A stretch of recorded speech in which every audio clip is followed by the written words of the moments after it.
Good day, everybody. So today, as we know, is Narasimha Chaturdashi. Therefore, obviously, the lecture is related to Narasimha. However, because we've already taught over the years tons of lectures about Lord Narasimha from different angles, this year we're going to talk about pride, because in the process of spiritual life and purifying yourself, there's a process that we call anartha-nivṛtti. And anartha-nivṛtti means that you, step by step, purify what we call your anarthas. So anarthas are vices, negative qualities. Yeah?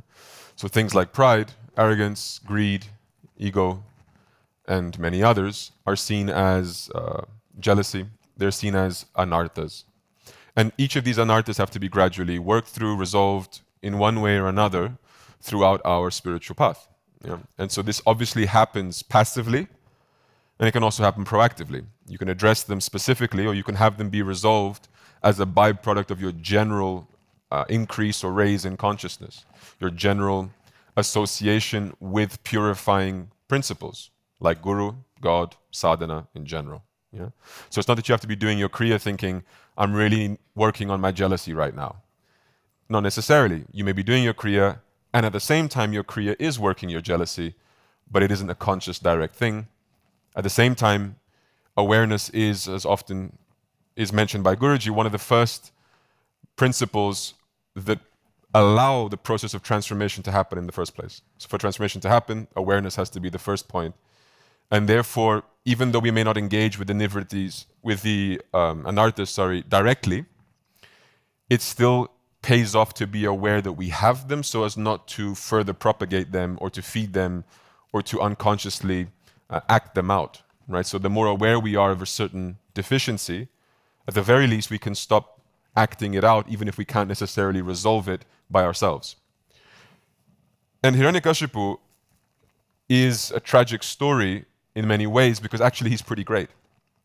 And this is the point that consistently is lost in persons who only study the latter part of the story.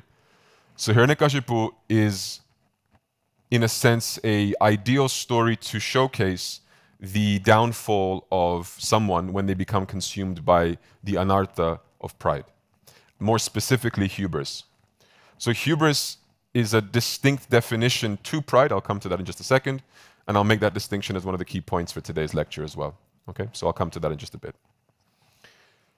So let's move on then. What is pride as a starting point? If you go to dictionary definition of pride, you're going to have two different definitions, essentially. So pride can be taken for a positive, in a positive connotation, and a negative one. The Merriam-Webster dictionary defines it as reasonable self-esteem or confidence and satisfaction in oneself. So for example, when somebody says to you, I'm proud of the work you did today, or you should be proud of your accomplishment, right? In that sense, it's usually not meant in any kind of negative way. It's not that which Guruji warns against, necessarily. When Guruji says that God is allergic to pride and arrogance, but he's very favorable towards humility, and yet you hear Guruji saying, for example, I'm very proud of my devotees, which every once in a while you still hear. He doesn't mean it, obviously, in the negative sense of the word. So first of all, we have to just make that distinction and separation. Because the other definition that I've pulled from the Oxford Dictionary is the quality of having an excessively high opinion of oneself or one's own importance, otherwise known as hubris. So in the English language, we have a distinct term for that form of pride, which we term as hubris. So therefore, moving forward, I'm going to make that distinction for the rest of this lecture, that what we're really dealing with in the case of Hiranyakashipu is hubris. It's not pride in the positive connotation of it. Okay? So when we talk about self-worth within reason, when we talk about being proud of our accomplishments, our choices in life, our behaviors, our knowledge, whatever it may be, yeah, understand that there is a healthy dosage of it, and then there's a threshold. That once you cross that threshold, you've now gone into what we would term as excessively high opinions, exaggerations, an excessive self-importance, conceit, as another way of putting it as well, right? These are all somehow related anarthas. And this is really something that, for us, I believe is incredibly relevant. dealing with our sense of self-worth, dealing with our sense of under or over importance, our own sort of opinion about ourselves, because one of the things that we understand from our spiritual path is that there's a great degree of attachment towards image, reputation, the way others think about us. It matters a lot to us, it always has. That's a human trait. But when we become spiritual, we think that these things are left behind when they're clearly not. We bring them along into the spiritual world, and previously we used to care about job titles or positions or social status or money. We come in here and it becomes the color of your clothes. It becomes your association with Guruji, your position, all kinds of other nonsense that becomes the new hierarchy that people pay attention to. But it's all essentially geared towards the issue of pratishta. And pratishta means reputation or image. Okay? So when you say prana pratishta, you're establishing an image, right? When we do the deity establishing ceremony, we call it prana pratishta. So pratishta means to establish or to make something fixed, like to fix an image, to fix an idea. Okay? So prana pratishta means we are giving life, we are giving prana to this fixed idea, to this fixed image. Therefore, the deities that are currently sleeping, currently no prana. 4 o'clock prana comes back. And with us, we do something very similar. And the problem is this is a twofold process. The first step of this process is caring about other people's idea of us. So it's the external reputational game, the external image, where I care and give power to what you may think about me and vice versa. But even if we get rid of that problem, we resolve that problem and we say, well, hey, I've become spiritual and I'm powerful and independent and I don't care what other people have to say about me. Great, potentially. There's a less healthy way of doing that too. But let's say potentially great, you've at least eliminated half of the situation, one side of the coin. But the other side of it is that now you internalize the same process. So now instead of caring what other people think about you, you start to care what you think about yourself. And you think, well, that's a bit weird. It's not, it's the same game. It's just one happening inside and the other one's happening outside. So when I say you care about what you think about yourself, understand how often you change your opinions about yourself. Understand how often you change your mood. How you change your hierarchies of value. What matters to you today is not what mattered to you 10 years ago, right? And so in some way, the opinions you have about yourself are just as fickle as the opinions that others have about you. Because it's all still coming from the same root, which is illusion. We don't really know ourselves, and we don't really know things in their totality, and therefore we constantly formulate and attach ourselves to incomplete visions of ourselves. And so we play that game with ourselves too. And you tell yourself a lie long enough, you start to convince yourself that it's the truth. What do I mean by that? Well, if you start to say that you have to be a certain way in order to be accepted by your society, it's not true. It's what you have cognized in that moment. It's what you think the others want from you. And then you create an entire persona to gain that acceptance when, in actual fact, when you speak to those people, very often they'll tell you, I didn't care about that stuff. And still you did it. Why? Because of your inner dialogue, your inner conversation with yourself. It's actually your own self-image that is causing these things. It's nothing to do with other people. And so this is a much more subtle form of reputational attachment. It's a much more subtle form of pride. It's your inner pride. It's not your externalized pride. And that is equally dangerous, if not more so. Because it's the little voice inside of your head that convinces you about all sorts of things. About not only yourself, but your relationship towards other beings. Primarily, let's make it very personal now, Guruji. Because we are, on some level, concerned about what does Guruji think about me? Should you be? No. Does that mean that automatically you're not? No, because we're not saints, right? Ideally, you would believe. Once you hear it once, you believe it immediately. He doesn't judge me. He loves me unconditionally. And I truly, truly, truly believe that so strongly that it never comes as a question mark in my head. Is Guruji unhappy with me? Is he displeased with me? Is he fine with me? All of those questions arise not out of doubt in him, but rather out of self-doubt. Because we are unsure if we are good enough to our own opinion of what it means to be good enough. Because who here can say they actually know Guruji's standard? And the reason we can't say it and I can't say it either, despite my years of experience with him, is because he doesn't reveal it. He has no black and white criteria that he makes public. This is what you have to do if you want me to love you and be happy with you. You get general hints. This is why I began the lecture by saying the process of anartha-nivṛtti is important. It's getting rid of our vices, because he says generally, get rid of them. I recommend you to get rid of them. Cultivate positive qualities, virtues.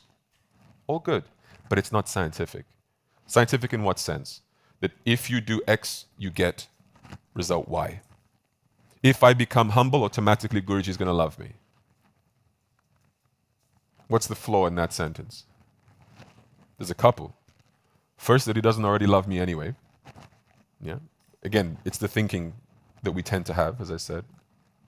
And second, if this, then that. Causality. That if I do this, God must do that, as if he's a robot, as if he's a process rather than a person. God is not a process, God is a person. How can I guess the mind of that person? I cannot even guess your mind. I would hazard a guess that God's mind is a tad more complex than yours, or mine, for that matter, and I don't understand my own mind. These are real problems, because they're problems of our conception of our relationship towards Him. And by extension of our relationship towards Him not being fully resolved or healthy, all other extensions become similarly unhealthy, all other relationships. In the Guru Gita, there's a verse that says, in the Guru's light or in the Guru's love, all other relationships improve. So when we come in touch with the Guru's love, our other relationships towards our parents or friends or whatever else actually improve. And some people in the audience, when they hear something like that, they go, no, they don't. They get worse. I've lost friends and family and whatever else because of my association to Guruji. The question you have to answer is yes, but from your side or from theirs? Because they are still autonomous people. They have the right to make their own decisions. But from your side, is it because you became less loving or not? Because the point that the Guru Gita is making is, as you associate with him, the way you love becomes more like the way he loves. You become more unconditional in your love. You start to understand the distinction between pyar and prem. So pyar is mundane, limited love, and prem is the, let's say, sublime version of that love on the spectrum. So love exists on a spectrum. It's not that pyar, human love, is a different substance to prem, divine love. It's the same substance, but on a different spectrum. At its most mundane and dense form, limited form, conditioned form, to its most unconditional expression, which is prem.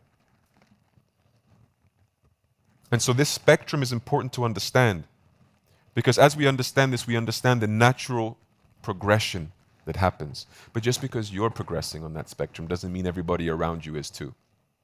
And so often it's just a question of incompatibility, a mismatch of states of consciousness, a mismatch of expectations, expressions, etc., etc. And so the mistake you'll do is to read into that too much and say something is wrong. Well, it's not wrong. It's just people moving at different paces. If we both start a race, if I start a race and an 80-year-old gentleman starts a race at the same point, and we have to run 5 miles. After 3 miles, I'll look to my left, he's not there. Why? Because hopefully I'm faster than an 80-year-old gentleman. And so he's another mile back. Let's be generous. Is something wrong that we're no longer together? It's not wrong. It's natural. Because our different capacities create differences in how far or not we are along the same path. So there's a mismatch. We no longer are able to communicate because we've been separated by a mistake, by a flaw, or by a natural process. This is the argument I'm trying to make. Love and our increase or rise in love can often separate as much as it connects. But that doesn't have to be viewed as a negative thing. I'll give you the example of Hiranyakashipu. He was one of the guardians of Vaikuntha, connected to God. His behavior led him to separation from God. And then God comes down to meet him again. Once more, connection. Connection, separation, connection. The gopis in the Ras Leela, with Krishna, then without Krishna, then with Krishna again. Sometimes we look at these things in a too simplistic way. Together means good, apart means bad. Black and white. But it's not like that. It's not like that at all. Think of a parent and their child. My child, I love you so much, you will remain with me forever. I will never set you free. You will never go and create your own life because we are always going to be together. Sounds fun? Sounds creepy. So what is it about that that sounds off? Well, part of the healthy relationship of love is loving someone enough to know what's best for them at any given moment and allowing them to discover that for themselves too. I see our relationship with God as being exactly that. He allows us to discover what's best for us by ourselves. He's willing to answer our question if we have one for him. Hey God, what's best for me? He'll tell you, but he's not ramming it down your throat. You can go make your experiences. You can go find out what's best for you. And if you find out that once you go out into the big bad world and collect your experiences and realize, you know what's best for me? To be back home with mom and dad. Then come back home. Doors open. It's something like that on a bigger scale. So, before we deviate more into tangent topics, pride and hubris. The distinction is clear? Pride, healthy version for today's lecture, and hubris is the unhealthy version that we're going to be diving into. Yep? Cool. So, hubris. Hubris has been the downfall of many great historical personalities. Napoleon, Hitler, Julius Caesar, even Alexander the Great. Eventually, their demise all came about for one common reason: overestimating their abilities. Not having a realistic and grounded perception of reality. Thinking themselves untouchable, thinking themselves undefeatable, thinking themselves unsurpassable in any capacity. And it led all four of these individuals to overstretch themselves, to do more than they could. Important lessons to be learned from history. This is not a purely spiritual matter, this is a human matter. It's something that we carry forward, generation through generation, culture to culture. It's not something unique to any particular type of person. But you do see that it tends to be those who accumulate power that run the greatest risk of falling into this trap of hubris. But power is a very subtle thing. When I say power, you may think immediately of leadership, bosses, political leaders, governors, presidents, kings, queens, whatever it may be. But that's not the only power dynamic that exists in the world. You can be the head of your family. You can be the head of a relationship. You can be the head of your company. You can be in a power dynamic towards even your friends and peers. Power dynamics exist in all kinds of, let's say, facets of society. I remember as a kid in school, there were power dynamics all over the place. There were hierarchies all over the place. Who are the cool kids? Who are not the cool kids? Who are the influential kids? Who are not the influential kids? These are power dynamics all the same. And as you climb that ladder, and as you sit there thinking, oh, I'm the coolest, I've reached something, it is usually that pride that comes before the fall, as it says in the Bible. Why is that? Because it is literally ungroundedness. And ungroundedness is a synonym for illusion. Because you create an image of yourself that does not match the reality. That is hubris in a nutshell. It's to enter into illusion. It's to exit reality and enter fantasy. It's to fly into the clouds. How often have you heard Guruji criticize ungroundedness? But you think ungroundedness When you think of the word ungroundedness, what do you usually think of? Craziness. There's some craziness to it. People like really fantasizing and being a little, But you find 2 or 3 of those every now and then. But that's not the most common form of ungroundedness. The most common form of ungroundedness is pride, is hubris. It's people who see themselves as being greater than they actually are, and as a result of that, adopt a whole set of behaviors, attitudes, mentalities, and that translates into their thoughts, speech, actions that don't match their reality. And let me tell you that this happens in both directions. I'm not talking exclusively about overestimating, also underestimating themselves. It's in a sense the shadow of hubris, if you want to call it that. The shadow be fear behind all that? Well, fear is what nourishes it. So fear is like the food for hubris, because for hubris to survive at its extremities, because it only survives at the extremities, a balanced perception of self is not hubris, right? So when we're talking at the extremities, something has to push you to those extremes. And that food is often fear. Yeah? It's the fear of being unaccepted or not being good enough or being this, that, or the other. And it pushes you to extremes. So some people compensate for this fear by acting like they're the greatest thing since sliced bread. And other people allow that fear to crush them to the point where they just become little mice sitting in the corner thinking, who could ever care about little old me? Because I'm so useless. And poor me. Right? And Guruji is, in a sense, equally repelled by both of them. You may think, well, the second one resembles humility. It's not humility. It's nothing to do with humility. We have to be clear that there's a difference between hubris and confidence, just as there's a difference between humility and self-deprecation. Yeah? These are not the same thing on either end of the spectrum. So again, when we're dealing with this topic, it matters a lot actually, to conceptualize this in as grounded and practical a way as possible. What are the practical behaviors and mentalities and consequences of these tendencies that manifest? So that's exactly what I want to do right now actually. Taking in consideration these personalities, taking into consideration that the dangers of hubris are often depicted in scripture. I gave you the example from the Bible. In the Psalms, it says that exact quote that pride precedes a great fall, right? So this is an ancient problem.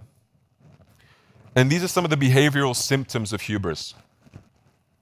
So these are the kind of behaviors you'll start seeing in people who fall under this trap of hubris. Fault finding, and I'll explain a little bit the thinking behind each of these in a second.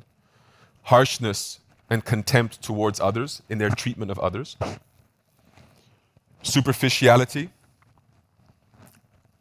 defensiveness, desperation for attention and recognition, neglect of others, and isolation from others. Now, obviously I'm now bridging some gaps here between, obviously, Shastra, spiritual knowledge, and our understanding of the psyche from texts like the Bhagavad Gita to just regular behavioral sciences. Psychology speaks on many of these principles because hubris, as I said, is an everyday problem. It's not just for spiritual people. And so people try to deal with this and mitigate this in their ordinary lives too. The difference is how condemned hubris is in a spiritual environment versus in a worldly environment. Because in a worldly environment, we have the propensity to celebrate these people, not condemn them. There is a tendency towards looking at these people and saying, I mean, they're cocky and arrogant, but it's impressive. I mean, and you might put a poster of them on your wall, and you might want to go see them sing or see them act or see them play some sport. And you know that they're being incredibly arrogant, and you know that they're being this, that, and the other, but you somehow find it entertaining, impressive even. In the spiritual world, there's no such thing. Nobody finds it impressive, nor entertaining, nor beneficial in any capacity. Nobody has posters of Hiranyakashipu on their wall, unless it's a reminder of what not to do, right? Imagine you see someone, they're like, who's your Ishtadev? Oh, Narasimha. Who's yours? Hiranyakashipu. But on the weekends, I like to dabble in some Ravana worship. Nobody speaks like this, right? Because we understand that the metrics for measuring value in the spiritual world and material world are not the same. You know? Fault finding. Why do we find faults in others when we are under the spell of hubris? Because it's a way of maintaining your overestimation of self. Let me put it to you like this, visually, so that you can follow my chain of thought. Imagine this is your level of behavior, conduct, everything else. You're about here. And the people around you are at a similar level, because we're all just somehow copying each other. And you think, but I want to be better than everybody else. In fact, I am better than everybody else. But the more you inspect the situation, you find that to not be the case, because you're all at a similar level. You've got two options and two options only. Either you increase your level, or you bring their level down. Now, I can tell you which one of those two is much easier to do. Fault finding. If you start to convince yourself and your peers, the people around you, of the faults of another that is seen in a relatively high light, by bringing the highest competitor down, you appear to be a shining light in comparison to the others. It's the shortcut to greatness. The shortcut to greatness is to completely diminish and destroy the meaning of the word greatness. By making everyone else look awful, by default, you look great. But actually, you've achieved nothing. You've changed nothing. There is nothing great about you necessarily in that scenario.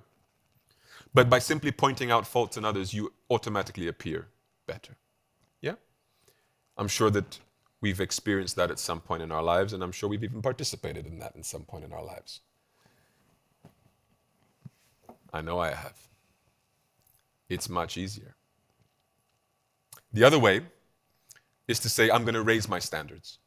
I'm going to increase the definition of that word, the bar, the criteria, rather than decrease it. To be great means you really have to be great. You have to do something abnormal. And those are very few people who are able to do that. And the beautiful thing is that if you have a healthy culture around those people, then if the standard is this and one person raises it, the others will aspire to match that and raise it too. That's the healthy version. The unhealthy version is this person raises it and they go, wait a minute, and drag them back down. No. You don't get to be better than us, right? Fault finding. So fault finding is the root. It then manifests as trivial things like gossiping. Yeah, gossiping is just fault finding as an intention manifest as an action. Yeah? So, fault finding, or apaishunam, as Krishna mentions in the Gita, is one of the vices, one of the anarthas of a demonic being, as Krishna says in chapter 16. Harshness and contempt. You are rude, unnecessarily rude to people. Harsh without any justification. Almost like you're naturally predisposed to think low of people. Why? It's the same principle acting out, but on a behavioral level, it's a natural consequence of the conception or category that you've placed other people in. Because if you think you're great, naturally you think others are beneath you. That is the natural consequence of a narcissist, of hubris. As you consider yourself to be greater than, then everybody else must be lesser than. And naturally you start to look down upon people that you consider to be below you. If you consider them to be your equals, you will always look at them as equals. If you consider them to be higher, you can look at them as being higher. The Bhagavatam speaks on this. The Bhagavatam explains how you should treat three categories of people: those above you, those equal to you, and those below you. And as you read those verses, there's two verses. As you read them, you may think, well, what is their classification for somebody below you? That seems a little judgmental, a little harsh. Or even someone above me.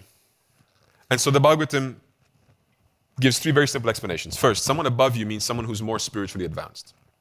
No other qualification matters. We're not talking about positions in a company. So someone who's more spiritually advanced. Let's take Guruji as a very universal and simple example. So how do you treat such persons? You approach them with submission. You ask them to help you, to guide you, to instruct you. You serve them, you surrender before them.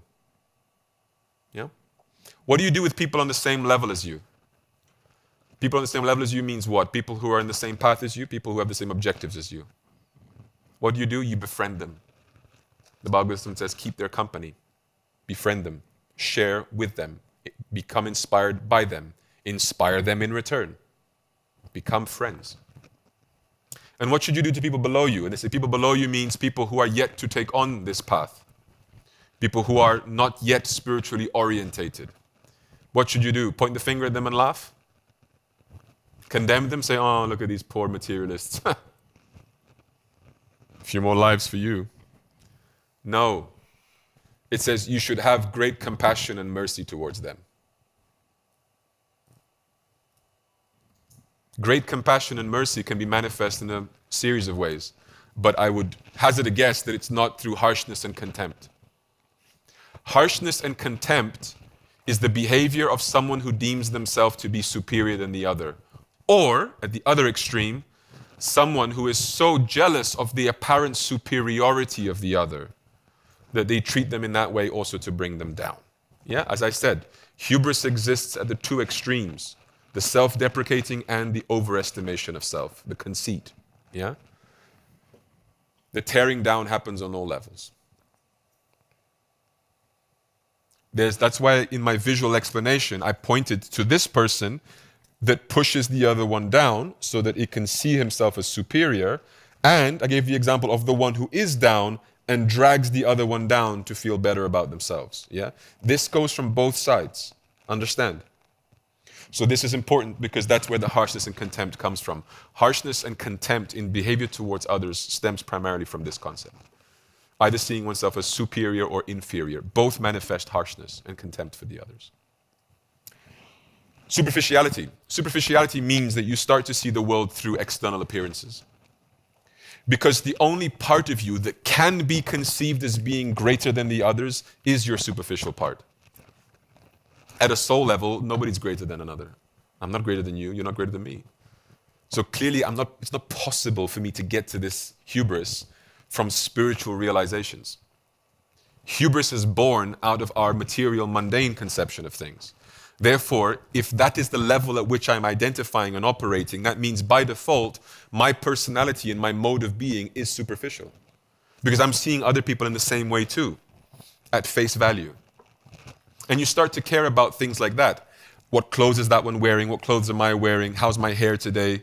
What's the brand of the clothes? What's the phone? What's the shoes? What's the car? Because these are the externalities that feed into an image, that feed into a conception of self. Again, at both levels. So the person down there, what they might do is they might start disregarding their appearance because it feeds into their poor me victim mentality. You understand what I'm saying?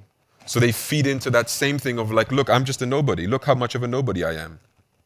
I have holes in my socks. Clearly a nobody. It's the same thing that happens as the person who sits on the other side with their Rolex and their Gucci bag and says, you know, I'm so humble. The game is played on both sides. And the game is superficiality. Superficiality is not an exclusive right of the rich. The poor play it just as well. Defensiveness. Well, a proud person cannot be criticized. Everybody knows that. You have feedback from me, you know where to shove your feedback. Nobody wants feedback if they already think they're the greatest. Why should you hear feedback from someone beneath you? Makes no sense, does it? You think Guruji wants to hear our feedback? I'll tell you a story.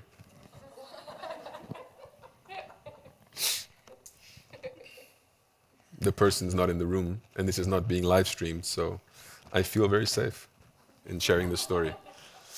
These cameras are for later. 2 weeks from now, this will be on YouTube. Then I'll face the problem.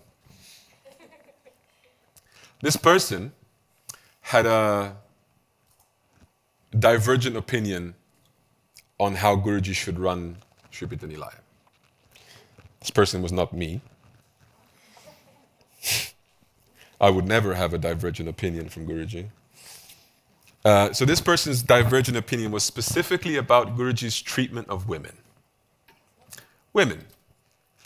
And they wrote him a letter, essentially detailing all the ways in which he was mistreating women and not giving them equal opportunities and all sorts of things like this.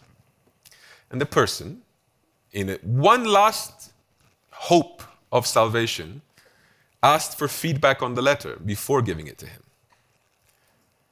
And the individual giving the feedback saw the letter and thought, with all due respect, I really don't think you should do this. I don't think it's going to go the way you think it's going to go. And the person said, but I really mean it well. And the person giving the feedback said, you might. I'm not doubting that. But I know he's not going to take it well. And the person said, who knows? Guruji is not black and white. He'll know my heart. I came to know of this. And I thought, wrong move. I happened to be at the dinner table when Guruji received the letter. Guruji receives the letter, as he often does, different letters about different topics. He reads the letter.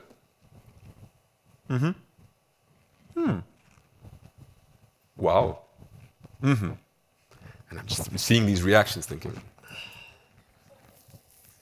He finishes the letter. He rips the letter, throws it in the bin, gets out his phone, writes a message, puts the phone down, we begin dinner. Awkward silence. And I'm thinking, I'm pretty sure I know who that SMS was for.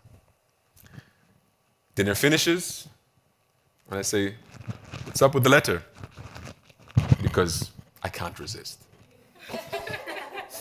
Why should I let some beautiful moment for gossip to pass me by? So I said, Guruji, what's up with the letter? I already knew the contents of the letter, not word for word, but the general gist. And Guruji said, oh, someone thinks that they know how to be a guru better than me. And I said, They want to teach me how to parent my children. I said, But you think there's any valid arguments? No. If they were valid, I would already be doing them. So what are you going to do about it? I've already done something about it. I was like, Turns out he told the person, delete my number from your contacts. You don't speak to me anymore. Not such a fun story in the end. Now, why did I tell the story? There's more to it, but we'll end it there. Why did I tell that story? Because one of the problems of hubris is that it can be very good at disguising itself as good intentions. The problem is, good intentions need to be fueled by good intelligence. Good intentions that is not fueled by wisdom can lead to pretty catastrophic outcomes nonetheless. Now, I'm not saying that God and Guru ignore the intentions. I'm not saying that. But good intentions cannot be your excuse for everything that you do in life. You do things without the proper care. You do things without wisdom. You do things without intelligence. You do things without applying, let's say, the wisdom that you have collected by asking for the feedback of your peers and listening to that feedback. If you insist on your good intentions, don't be shocked if sometimes those good intentions don't manifest in the best way. That's all I'm saying. Now, of course, the person remains fully dedicated and Guruji is good with the person. The matter was resolved in due time. Time is the second best guru after Guruji. All things heal, all things get resolved. But I promise you, no second letter was written. Right? That's a sign. Don't write a second letter. Right? Now, the reason I told the story connection with Guruji also is because Guruji is the most problematic figure towards which we can have this hubris. Because he's not just someone that we externally engage with, he's someone that we internally engage with too. And so the problem is some people are good at containing their hubris inside and not letting it spill out. Good, that's some degree of self-control. Problem is, that's not good enough for him because he's still inside listening to all of that and participating in all of that. Now, does that mean that you're all going to hell? No, of course not. It means that you have to be mindful that there's work to do. Anartha-nivṛtti. We have to purify these issues. We have to cleanse ourselves of these issues. Therefore, defensiveness, the idea that you somehow know better, that you are immune from criticism, that your position, because it's fueled by good intentions, for example, means that it is uncriticizable. These things are things that you have to drop quickly if you want to survive in Bhakti Marga. Because it's not only Guruji. Guruji creates environments around you designed to challenge you.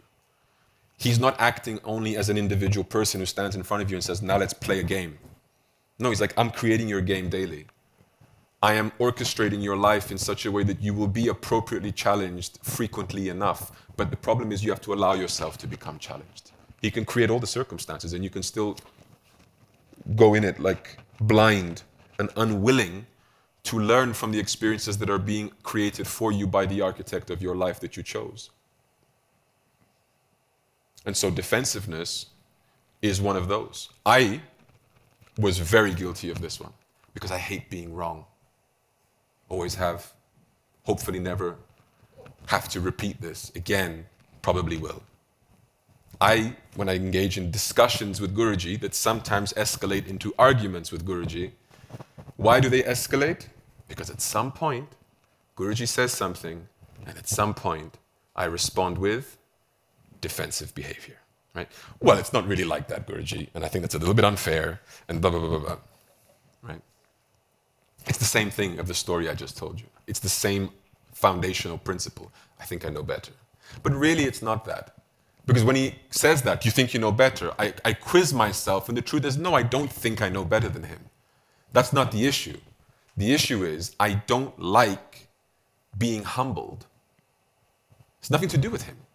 It's actually got nothing to do with him. It's my own inflated ego that doesn't like being deflated. Simple as that. It's not enjoyable. It doesn't make me feel better about myself.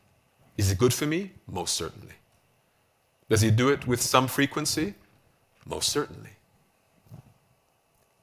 I had to learn to embrace it. And my way of embracing it was, shut up.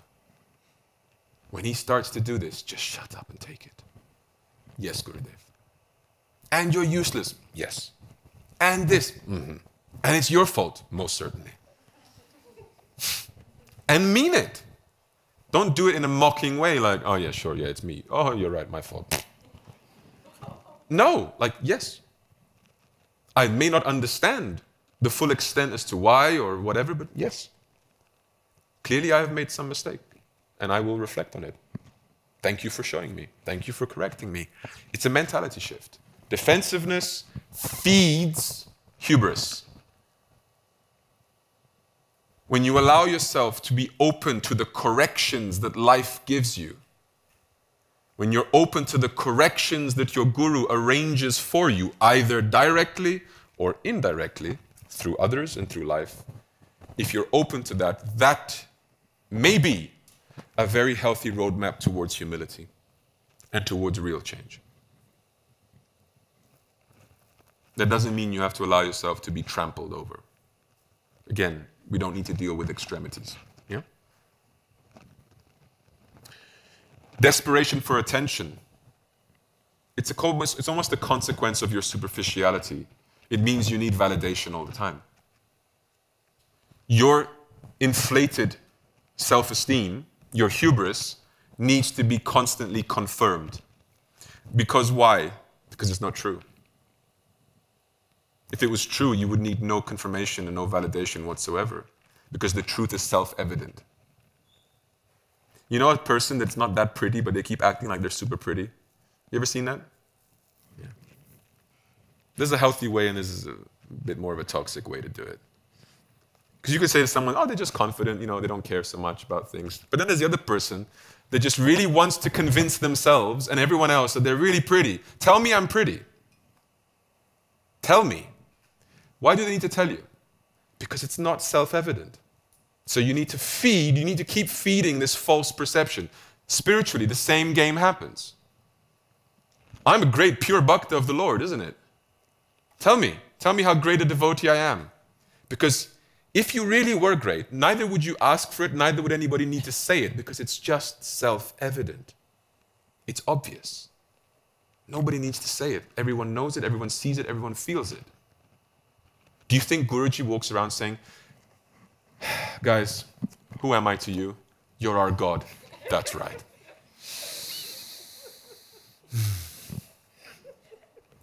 You think he's insecure about that?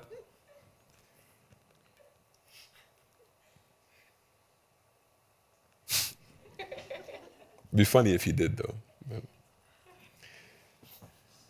This is, therefore, a behavioral symptom of hubris. When you see people, either obviously or more subtly, continuously expose themselves to situations where they're likely to receive some form of validation. Yeah? So one of the things that Guruji warned me against when I first became a public speaker, and this was before I became a Swami, was when you finished your public speaking session, unless you've got to stick around to speak to certain people, leave. Because it's that atmosphere directly after the performance that is where you run the greatest risk, because that ego springs up saying, and now, validation, right? Where's the applause? Where are the smiles? Where's the, you did a great job, that was phenomenal? Where's all of that, right? And if I stick around, you might give it to me. That was the issue, right? And Guruji says, therefore, out. Talk, Jai Gurudev, bow, piss off. Yeah? Yes, Gurudev. Yeah. Now, with time, you learn to mitigate these things. You learn not to value them. You learn not to give too much importance to fleeting things, yeah, like that.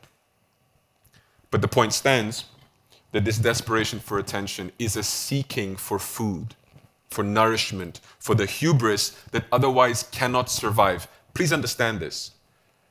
Lies are constantly needing to be repeated in order for them to survive, because the truth, by nature, is always shining through. And so a lie needs to be perpetuated to survive, because the truth is always trying to shine through and dispel the darkness. Therefore, the same thing with your ungroundedness. Your ungroundedness needs to be constantly nourished, constantly fed, because the more you don't feed it, the more you might start grounding yourself again. You come back down from the clouds and you go, wait a minute. Maybe I'm not that important, because nobody told me I was important for a month, and everything still worked fine without me, and the world still goes round, and nobody's called me saying how much they miss me and how much their life has no meaning without me. And so you just have this awakening of, maybe I'm not that important. Now, I'm not saying you need to now go to the other depression side, but this is what I mean by there is a natural energy, a natural momentum towards truth all the time. So the person who's ungrounded needs to keep an equal and opposite momentum to resist the truth. That's why the desperation for attention is one of the most clear symptoms of somebody who's suffering from this, because they constantly want external validation. Daddy, are you proud of me? Yes, my son, you're the best. You're my favorite son. And that was me. And Daddy was him. Guruji, you happy with my seva? Yes. Great. I've been nourished for a month. I'll see you next month. When I start to doubt myself again and go into all these kind of insecurities. Eventually he told me, no, I'm not pleased. And he said, because you need to stop this. Don't serve for me to be pleased or not be pleased, because as long as you're doing it like that, you're doing it for my validation, then you're doing it for the wrong reasons. Serve because it's your nature. Serve because you've understood that that is who you are. It's not necessarily what you choose to be in order to get something from me. That's business. Learn to love me when there's nothing being offered in exchange. Learn to serve when I will not tell you good boy. Grow up was his lesson for me. So, desperation for attention. Discard. Next, the neglect of others. Oh, you don't want to be around others. That's dangerous. If you're a very proud person, it's very dangerous to be around other people. Hence also the isolation from others. Why? Because they might expose you. That's terrible.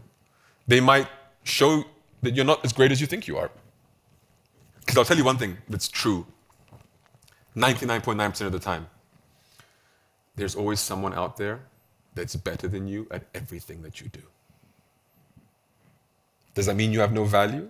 No, because I'm talking about material things. In the eyes of God, you'll always have value no matter what you do. So don't question value. I'm not talking about that.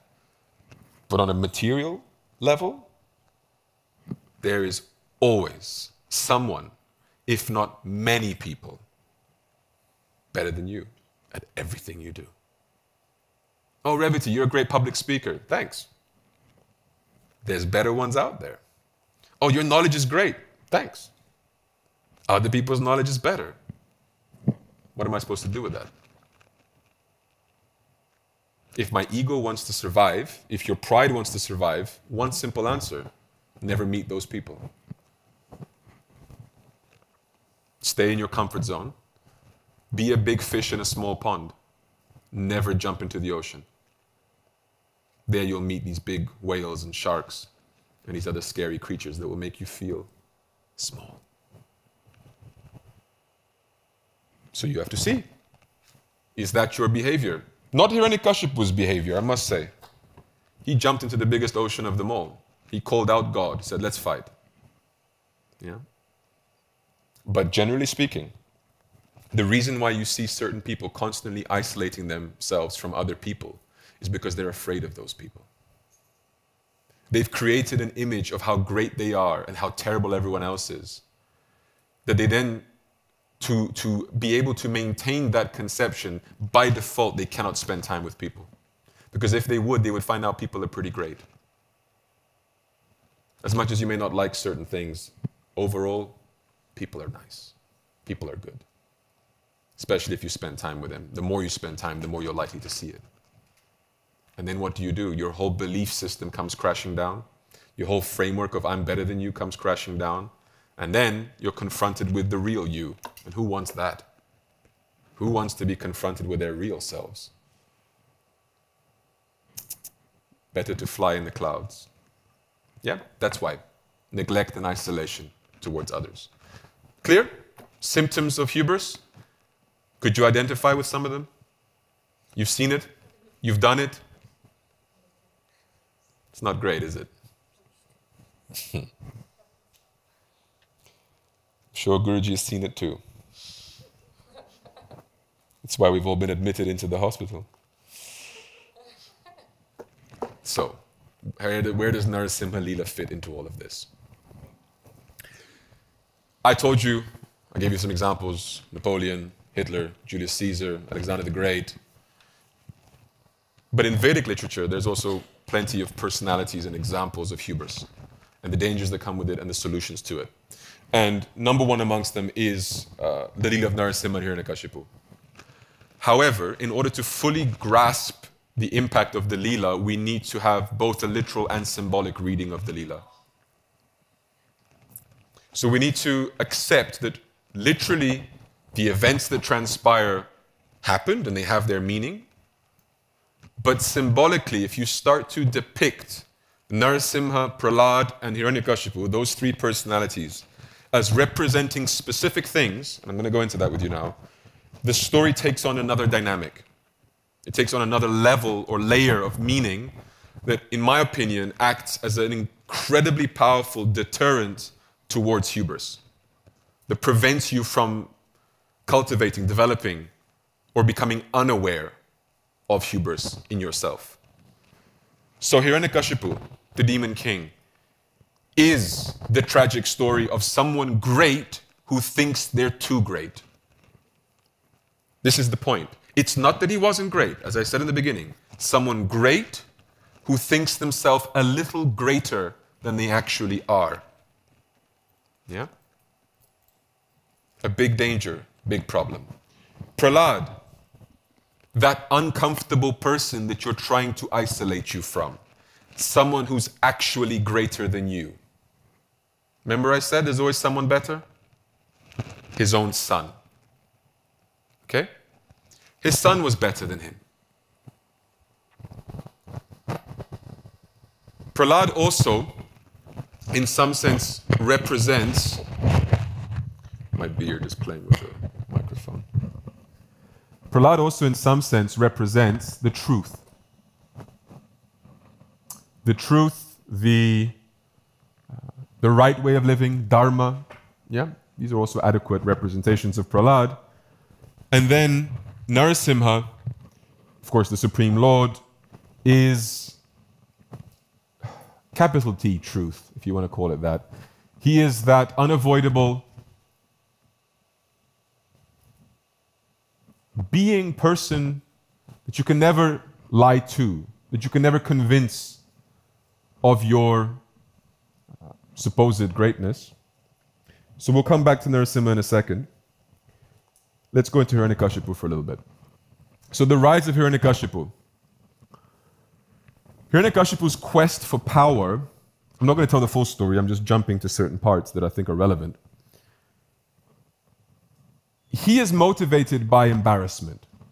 His brother dies. He was very attached to his brother. And the devas celebrate the death of his brother. He feels embarrassed by this. Okay?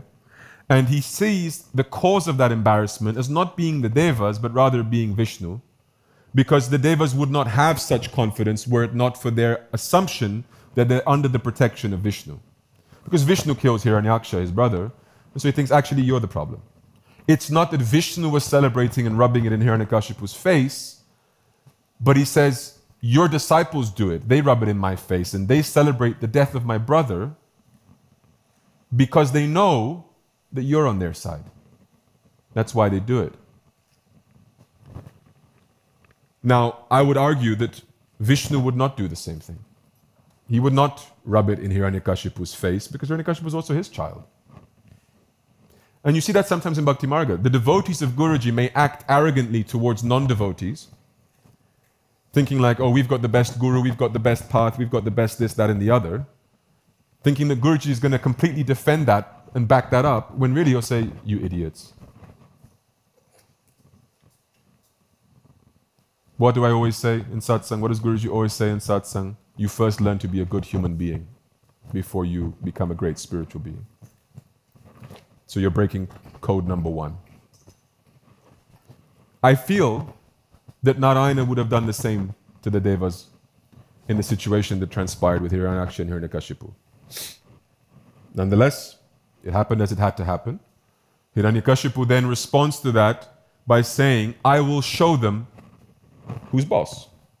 I will show them how much greater than them I am. I will make sure that the same thing that happened to them will not happen to me. So he does severe penances. He works very hard to become great. To become greater. Greater than himself? No. Greater than others. So what is happening the minute you do that? It's that whole harshness, contempt, fault-finding, suppression of the others, right? I want to show them that I'm better than them. Competition. Yeah? Guruji says that you should become better. But better than who? Your neighbor? Better than yourself. Today, better than you were yesterday. Tomorrow, better than you were today. Yes, competition. Yes, improvement. But with yourself. Understand? Hiranyakashipu was not doing that. He was not, I want to be better than I was yesterday. No, I want to be better than the devas, and eventually, I want to be better than Vishnu. Then I will never be humiliated again.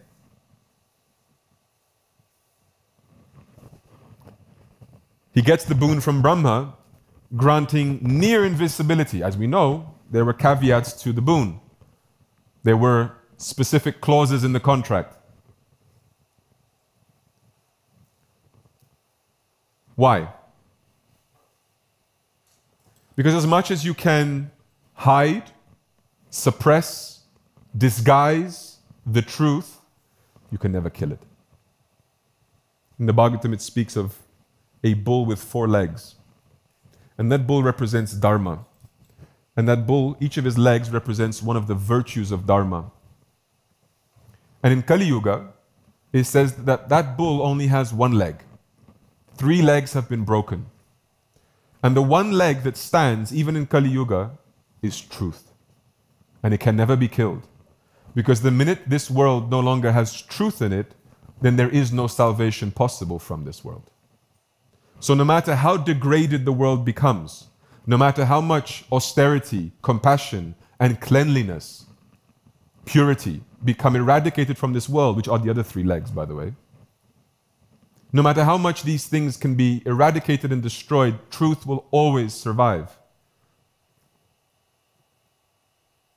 The analogy would be, you can stick all of your vices and sins under your carpet, but that doesn't mean that they disappear. They're always there, waiting for you to lift the carpet. So similarly, you can do everything you can to pretend you won't die, to pretend you're the best, and you'll convince everybody except the truth. Understand? I think many of us have great track records and success in that. I'm sure you've convinced throughout your lives many people that you are something that you're not. Try convincing Guruji of that. That's the point, okay? That's what Hiranyakashipu is trying to do. People have tried doing it to Guruji. Me too. Consciously? That's the funny part. No. It's so programmed in our way of thinking that if we present ourselves a certain way, we will successfully convince the person that we are that way rather than the truth by wearing masks, right? It's like when Guruji says, some devotees, they come in front of me and act holy, holy. And the minute they go home, unholy. Do you really think in the depths of their hearts those devotees think that they're really deluding him? They don't. But it's an automatic reaction. They do it out of shame. They do it out of guilt. They do it out of a wish to be that which they're pretending to be. It's not a rational process where you go, you know what, today, if Guruji sees me, I'm going to just spontaneously start crying. You know what, I'll keep an onion in my pocket. And then as he's approaching, I'll already start rubbing it in my face. And then when he sees me, tears. And he'll say, what's wrong? And I'll say, I love God. You think people do this? Of course not. Nobody sits there planning a rational process to this level. But let me tell you, I've seen people do it anyway. Not with the onions, but the rest of the story. Because it's not a conscious, rational process. It's a programming that we have inside of us. We've been trained this way. That if you mask certain things and show other things, you will get a certain reaction from the world. If you show a sad face, you will get pity. If you show pain, you will get some help. If you show a smile, you will get a smile back. These are programmings that are subconscious, and we even end up doing them with Guruji, with whom it doesn't work. And if it isn't you, maybe you haven't done it. Believe me, many have. And I'm not condemning. I'm telling you it's a programming. It's something that you've had ingrained into you. It's your social training of how to be social with other creatures. And Guruji, as much as he's not like us, he looks like us. He walks like us, talks like us, behaves like us. And so sometimes we think he is like us. Yeah? I get it. This is Hiranyakashipu's problem. Power, He's into the power dynamics. He's climbing that ladder. Once he gets it, when Brahma gives him that boon, what happens? Immediately, he starts to suppress, oppress, condemn, contempt. All of those things start to happen. He declares himself as God. If that's not hubris, I don't know what is. You cannot have a higher opinion about yourself than I am Bhagavan, literally. Yeah? Is it rational?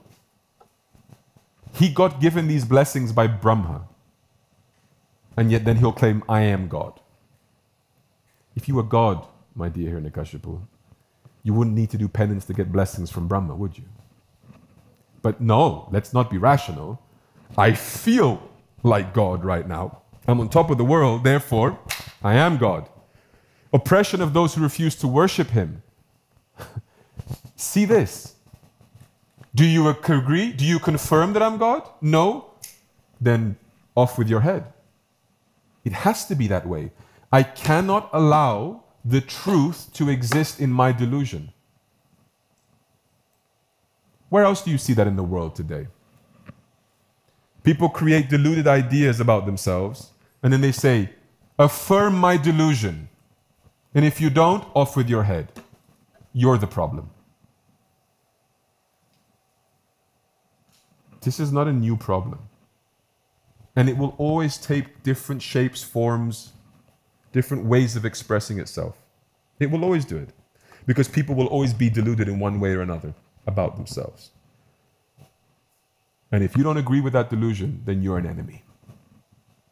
Literally.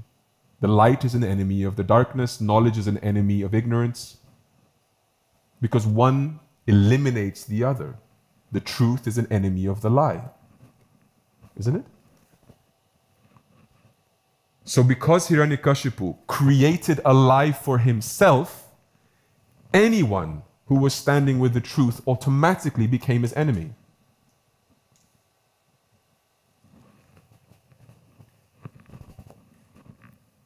In contrast to this, we have the virtue of Prahlad. Prahlad's unwavering devotion to Lord Hari. Unwavering. It means that the truth must resist all temptations to become a lie. You will be tempted. You will be tempted to lie. You will be tempted to sacrifice your values throughout your life. And if you haven't yet, which I highly doubt, you will be eventually. Why is that? For the various reasons that I've outlined today. Because we don't live in isolation. Unfortunately, we live surrounded by people, and those people are going through processes in which they may be that person that says, no, you come down to my level. They may be going through that phase where they say, I can't bear to stand in your light right now. I need to isolate myself from you. And you might feel such sadness to distance yourself from those people that you might say, what does it take for me to get back my association with you? What must I sacrifice to keep you in my life? Do you know how many relationships go down that road? People living something good and healthy, and then one person starts to go down, and they say to the other one, either you come down here with me or you're going to lose me. And the person has to make the sacrifice of their virtues, qualities, principles in order to keep something that they're attached to or that they feel is of greater value. And often it isn't. Happens all the time. Am I wrong? No. I always have to ask, because otherwise I get people looking at me like, aren't you a monk? What do you know about these things? There's a great power in observation and listening. Yeah. People tell you much more than you think. It's not only their words that speak to you. You see these people all the time. They come like, how are you? They're like, I'm great. Face of utter depression. And you're just like, yeah. Anyway. Obviously, Prahlad's unwavering devotion to Lord Hari, but his refusal to condemn Hiranyakashipu, because he didn't, at least not initially, contrasts Prahlad's humility and Hiranyakashipu's pride. Why do I say that's humility? Should we not expose lies? Shouldn't we? Shouldn't we point the finger and say, you bad person, you liar, you ungrounded person? That's what truthful people do, right? We point fingers and expose all the bad people. That's the Gita?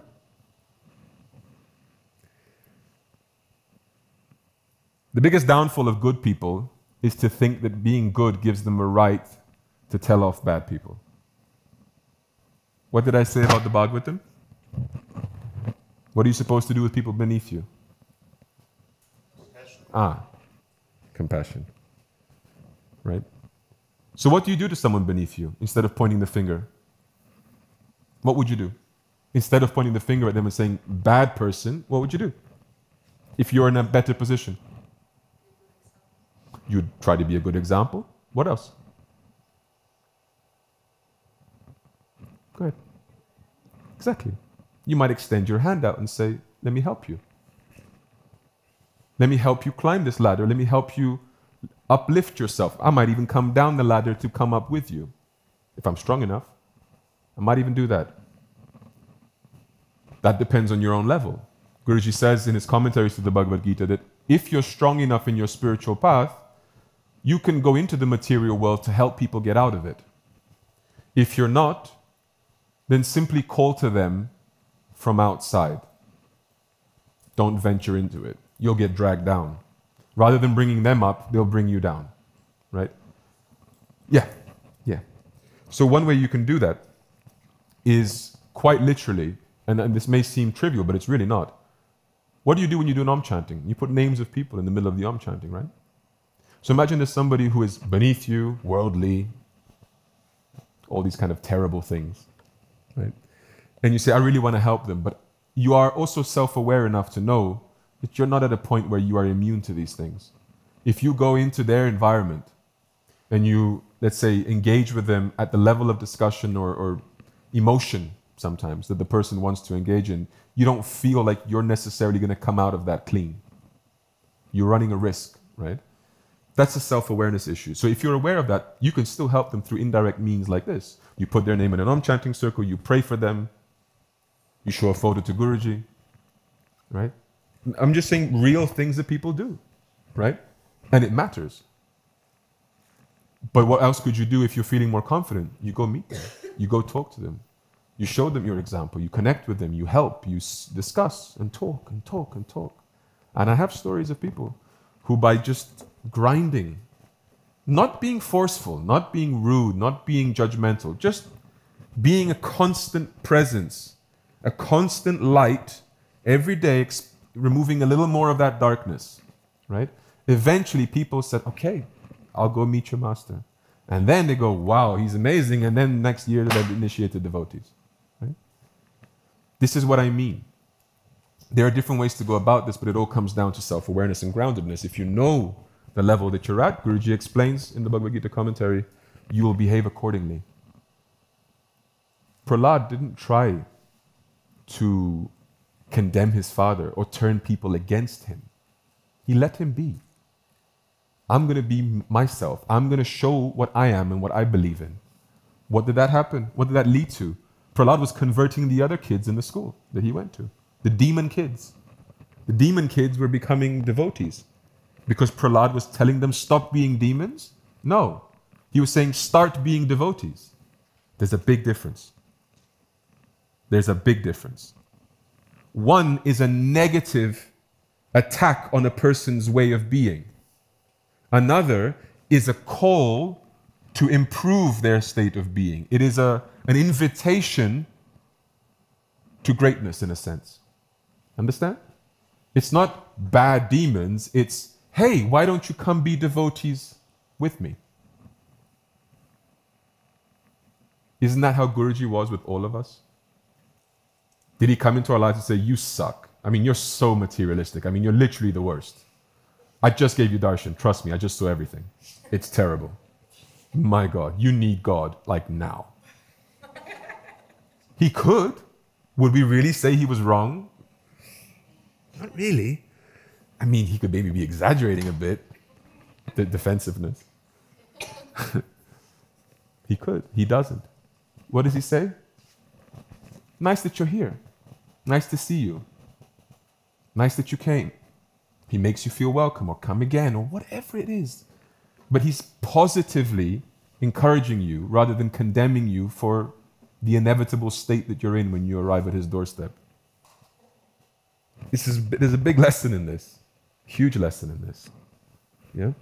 Okay. The persecution of Prahlad by his father. Hiranyakashipu tries to kill Prahlad, as we know, several times. And Prahlad holds firm, he survives, etc., etc. We know the story. Do you know how much it takes for a father to want to kill his son? I don't think it's something that happens every day. Right? Why would he do it? Because his entire life was predicated on the image that he is now God. If he loses this, he loses everything. Because that's the problem of proud people. They construct a house of cards and sit inside like it's their kingdom. But they know if the wind just blows once, their entire life collapses because you've built on a false foundation. You've built your empire on a false foundation. Prahlad was that wind. As much as I may love this boy, he is going to destroy my life. It's a choice between my life or his life. Sorry, boy. It's going to be you. But what cannot die? The truth. You think Hiranyakashipu, with all his power, couldn't kill a little boy? And yet he couldn't. Why? Because I told you, the truth cannot die. And Prahlad embodies the truth. That's why I said, when you have a symbolic reading of this, it takes on another dimension. Guruji might be attacked, slandered, spoken against in a million different ways. He has been and probably will be till the day he dies. You think it's going to kill him? Or what he's doing? It will not and cannot die.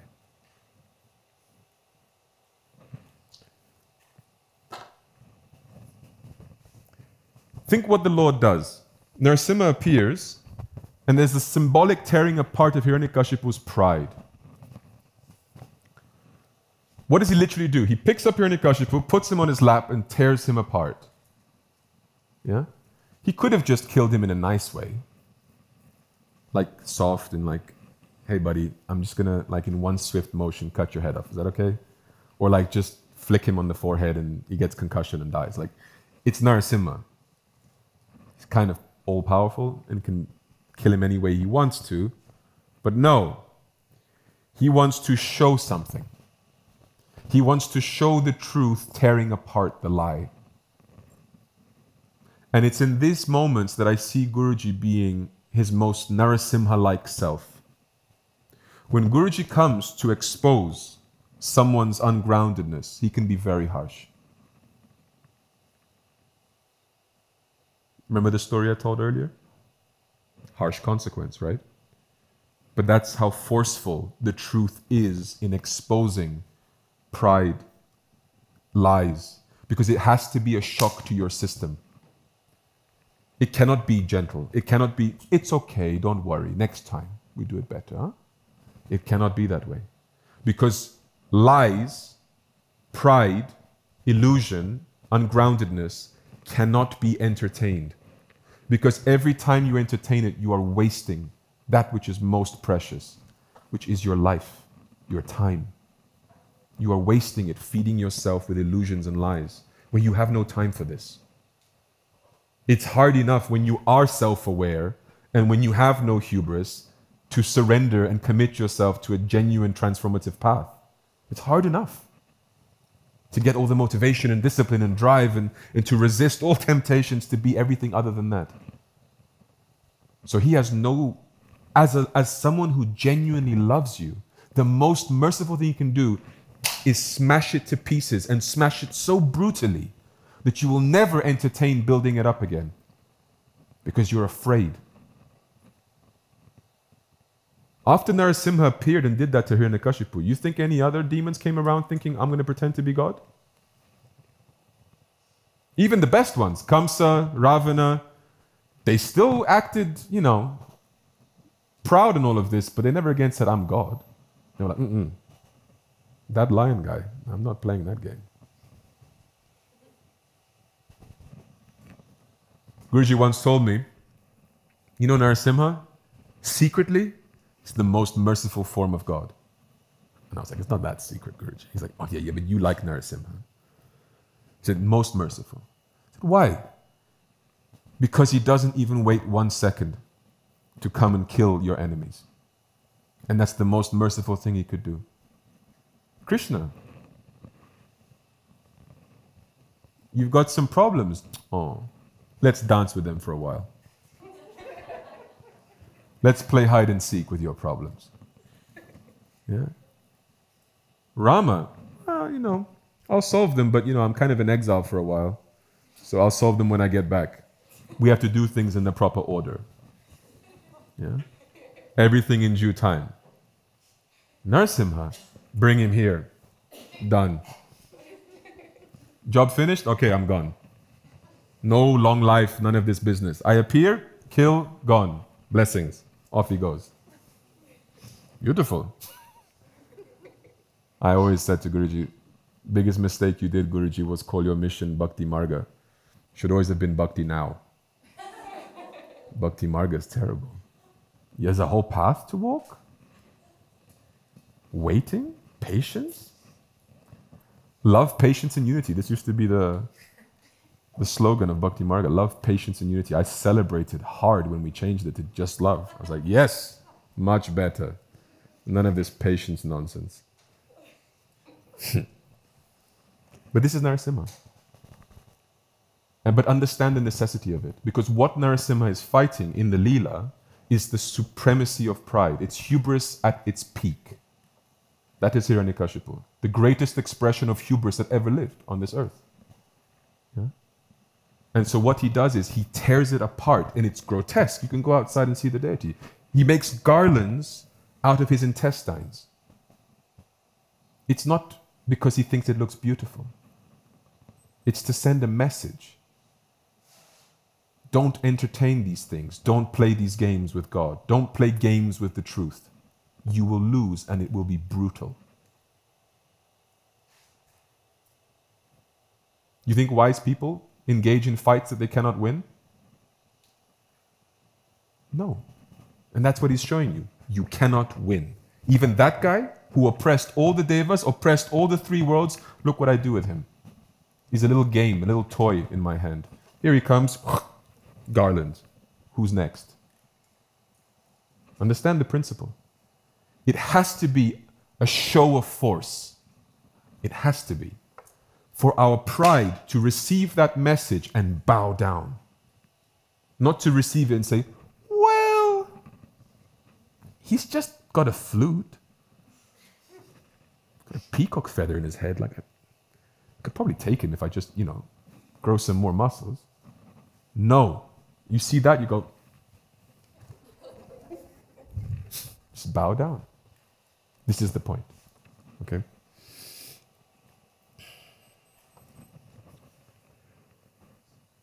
Krishna says, chapter 4, verse 8, for the protection of the good, for the destruction of the wicked, and to establish dharma, I incarnate myself from age to age. For the protection of the good, for the destruction of the wicked. What is good? The truth is good. Knowledge is good. Love is good. God is good. Atmas are good. What is bad? Lies, maya, illusion, deceit, and all the things that come from it. Pride, arrogance, conceit, hubris. That is what he's talking about. He establishes dharma. Dharma is the mentalities, the practices, the lifestyle, everything that allows virtues to thrive and vices to be resolved. That is dharma. And God cares immensely about it. And if we care about God, then as an extension, we should care about dharma. We should care about protecting the good, destroying the wicked. And I'm not talking about people.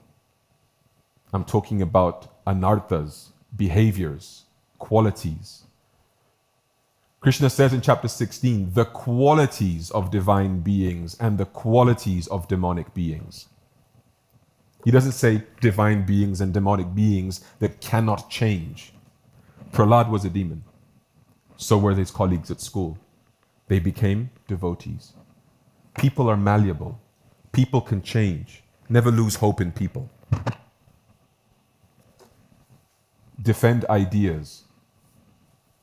Propagate ideas. Attack ideas, not people. It's different things. Some moral lessons as we wrap up today's class. Understand how hubris has an inevitability to it. Some people think, I know that these other great personalities had pride and they got destroyed because of it, but I'll do it better. It doesn't work. Hubris always ends in a downfall. Hubris always ends in destruction. Why? Because the truth will always prevail. So sooner or later, the lie, the ungroundedness will be exposed. And if you're wise enough, you'll thank God for doing it. You'll say, thank you, Guruji, for taking me out of my illusions. How many of us used to believe things that we no longer believe because of Guruji? About the world, about ourselves, about people. And I'm not even saying harmful things. Sometimes even positive things. But Guruji, in one way or another, dropped a little grenade in our minds and said, it's not like that. Let me show you how it really is. And at first you maybe resist. At first you go, something's off here. But the more you allow him to do this, allow him to show you the truth, it starts to resonate with you in a way that nothing else ever did, because that is the feeling of the truth. When you're home, when you're where you belong, when you're in the truth, the feeling is self-evident. Remember what I said earlier? That the lie is what needs to be fed with repetition and acknowledgement and validation. The truth is self-evident. You don't need anybody to tell you you're in the right path because you know it. You just go, I feel it beyond a shadow of a doubt, and I don't need anyone else's confirmation. It's self-evident. Understand?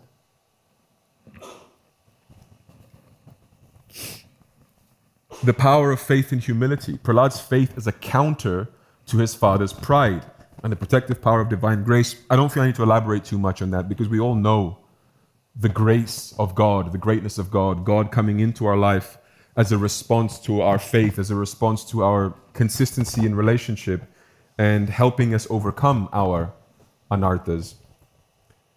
So the practical question, and this is where I want to end today. I believe this is the last slide. Yeah, it is.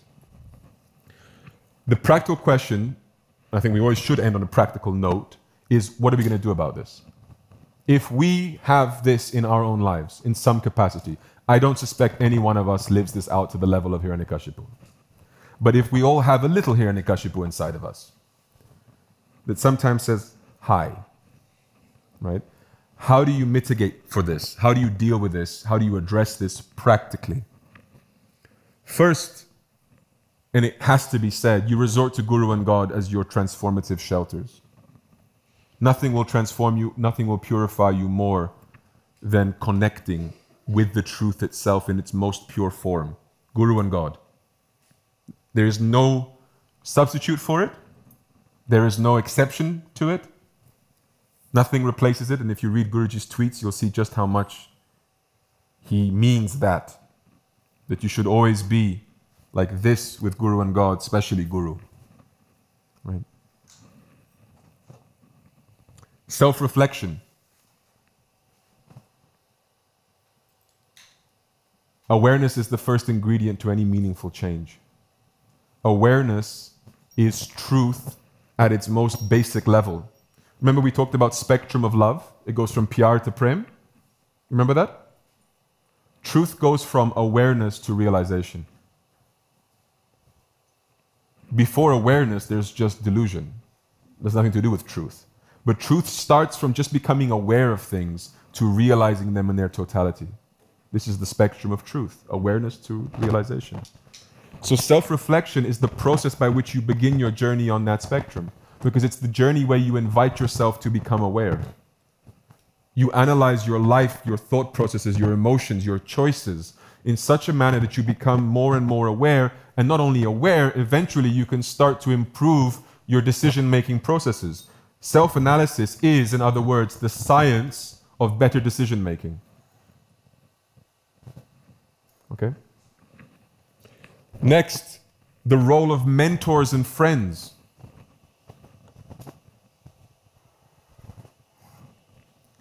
Don't isolate yourself. Don't hide from people. As much as it's very tempting sometimes, and I am guilty of it, don't do it.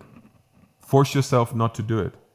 Because it is in exposing yourself to others that these false conceptions of self that you start to create start to get shattered by the confrontations that naturally emerge from interacting with people.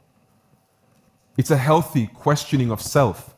It's a healthy understanding of, in some sense, your actual importance. Because Guruji, you know how he always sometimes talks about these, always sometimes talks about these, oh, you know, you're just a speck of dust in the universe.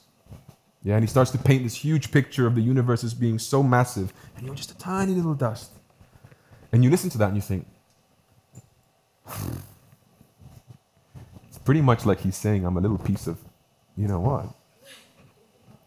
Doesn't feel like the warmest and nicest in this region.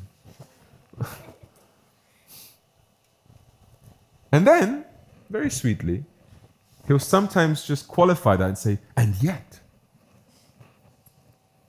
God loves you. Despite being that tiny little piece of dust, God loves you and you matter to him. And you go, oh yeah, all right, fair enough. But the truth is, I've got another way of mitigating that piece of dust problem. 8 billion people on earth. I don't see 8 billion of them here. So you're a pretty lucky piece of dust.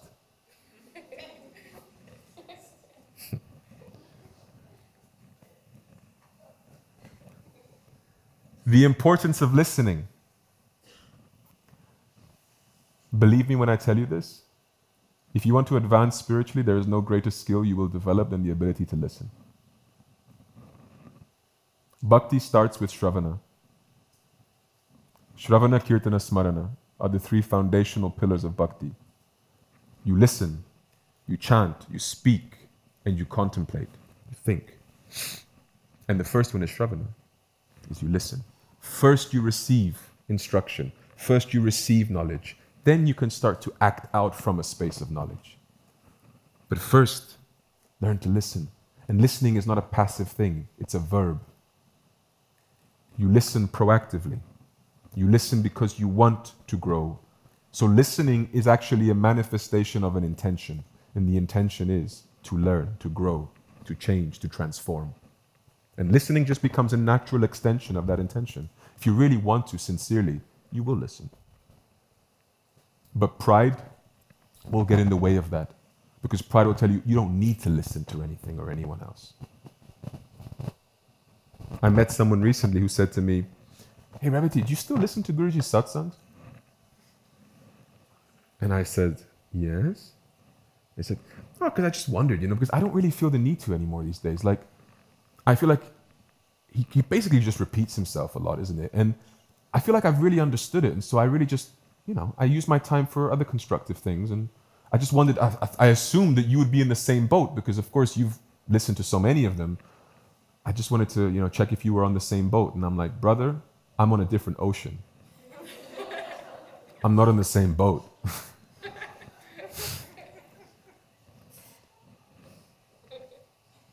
The day I think I no longer need to listen to his satsangs, one of you has permission to call me out. Just say it to my face, you're an idiot.